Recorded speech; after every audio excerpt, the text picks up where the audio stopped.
Bonjour à tous. Nous avons montré précédemment que les ovaires contrôlent les transformations cycliques de l'utérus grâce à des substances qu'ils produisent. Mais une question reste à résoudre. Quelles sont exactement les fonctions assurées par les ovaires? Pour le comprendre, il convient d'étudier directement l'organisation interne de cet organe. Une coupe longitudinale d'ovaires observée au microscope révèle deux zones distinctes. Au centre, la zone médullaire, riche en vaisseaux sanguins. En périphérie, la zone corticale. C'est dans cette zone que se trouvent de nombreuses structures sphériques appelées follicules. Leur taille varie d'une structure à l'autre, ce qui indique qu'ils se trouvent à différents stades de développement. L'observation détaillée d'un follicule montre qu'il renferme en son centre un ovocyte entouré de cellules folliculaires. En comparant ces structures, on observe une croissance progressive. La follicule primordiale devient primaire, puis secondaire, cavitaire et enfin follicule mûr ou dite de graphe. Cette succession d'étapes constitue la folliculogénèse. Cependant, toutes les follicules ne parviennent pas au terme de ce voyage. Un seul atteint généralement la maturité, tandis que les autres dégénèrent. Cette sélection pose alors une question essentielle. Que devient ce follicule mûr une fois sa croissance achevée? Lorsqu'il arrive à maturité, le follicule de graphe se rampe à la surface de l'ovaire et libère son contenu. C'est l'ovulation. L'analyse de la cellule expulsée, le l'ovocyte 2, montre qu'il s'agit d'une structure volumineuse, immobile et riche en réserves, entourée de la zone pellucide de la corona radiata et accompagnée d'un globule polaire.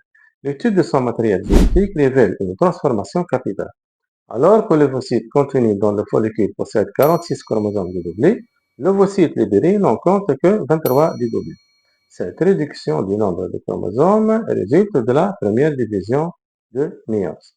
L'ensemble de ces étapes menant à la formation du gamète femelle constitue l'ovogénèse.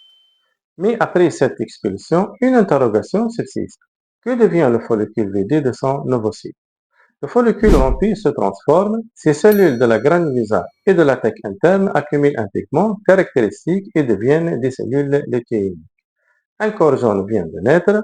En observant l'ovaire tout le long d'un cycle de 28 jours, une séquence régulière se dessine. Pendant les 14 premiers jours, développement des follicules, c'est la phase folliculaire. Vers le 14e jour, libération de l'ovocyte, c'est l'ovulation. Et durant les 14 derniers jours, présence des corps jaunes qui, en l'absence de fécondation, régressent en fin de cycle, c'est la phase lutéale. L'enchaînement de ces événements forme le cycle ovarien. Dès lors, il convient de s'interroger comment ces structures ovariennes, c'est-à-dire les follicules et le conjoint, agissent-elles exactement sur l'utérus? Des cultures cellulaires in vitro permettent d'abord d'identifier précisément les lieux de sécrétion. Des follicules ovariens isolés placés dans un milieu nutritif libèrent des oestrogènes, principalement l'estradiol. Des corps jaunes isolés libèrent à la fois les oestrogènes et le progestérone. Mais comment ces deux hormones orchestrent-elles les modifications de l'endomètre? Une série d'expériences réalisées sur des rats pubères ovarectomisés apporte la réponse. L'injection d'ostradiol seul provoque la régénération et la prolifération de l'endomètre, mais sans formation de la dentelle utérine. L'injection de progestérone seul n'a aucun effet sur l'endomètre. L'injection séquentielle d'ostradiol puis un mélange d'ostradiol et progestérone entraîne une prolifération complète de l'endomètre avec une formation caractéristique de la dentelle utérine. Les résultats expérimentaux montrent que les hormones agissent de manière coordonnée. L'ostradiol est indispensable pour sensibiliser l'endomètre et permettre ensuite l'action de la progestérone.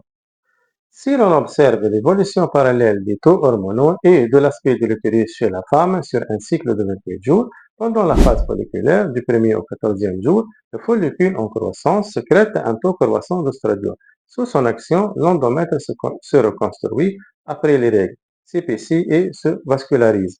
Pendant la phase lutéale, le corps jaune sécrète simultanément la progestérone et l'ostradiol.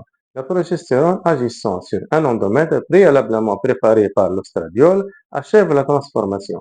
La muqueuse atteint son épaisseur maximale, ses glandes deviennent très sinueuses, dentelle utérine, et sécrètent du mucus ainsi que du glucogène, créant des conditions optimales pour accueillir un éventuel embryon.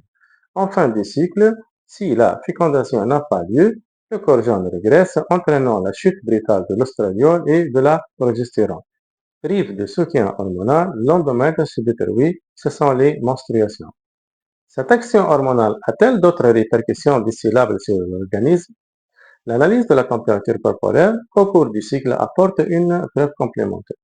Mesurée chaque matin, la température reste stable pendant la première moitié du cycle, puis s'élève brusquement de 0,3 à 0,5 juste après l'ovulation. Ce plateau thermique se maintient pendant toute la durée de vie du corps jaune avant de chuter au début du cycle suivant. En superposant cette courbe thermique avec les dosages hormonaux, on constate que cette élévation coïncide exactement avec la poussée du progestérone. On en déduit que cette hormone produite par le corps jaune est directement responsable du décalage de température. La courbe thermique permet ainsi de confirmer scientifiquement la survenue de l'ovulation. Ces observations et données expérimentales convergent vers la même conclusion. L'ovaire est une gonade qui assure deux fonctions indissociables. Une fonction exocrine, la production, la maturation et la libération du gamète femelle, c'est-à-dire ovocyte à 23 chromosomes, grâce à la folliculogenèse, l'ovogenèse et l'ovulation. Une fonction endocrine, la sécrétion d'hormones, l'ostradiol par les follicules et l'ostradiol de progestérone par le corps jaune, qui agissent en synergie pour contrôler le cycle utérin et réguler la température corporelle.